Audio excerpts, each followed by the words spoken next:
Dear colleagues, in Europe we talk a lot about legislation, about EU standards and norms. We don't talk enough about emotions, about what it really means to be a European. The Erasmus Plus program does. Since the first students went on Erasmus, millions of European students have become friends, have fallen in love, have discovered other country languages, culture and beauty. 1 million Erasmus babies. This number speaks for itself. Erasmus Plus is a huge success. I am proud that our group, the EPP, is preparing the Parliament's opinion on the future Erasmus cycle that will run from 2021 to 2027.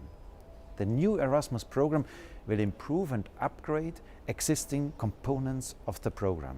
It will improve the opportunities for language learning, facilitate mobility for school children, will focus more on small-scale partnerships and virtual and blended learning.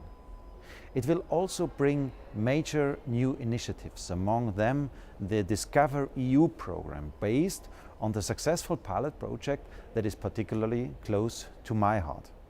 In the EPP group, we want the new program to be more inclusive and accessible to as many Europeans as possible. We want it to be more user-friendly and much less bureaucratic. We want to tackle the low success rate in parts of the program, and we want to allow for a larger number of Europeans to participate. Our standing rapporteur, Milan Zver, has proposed concrete steps to achieve these goals.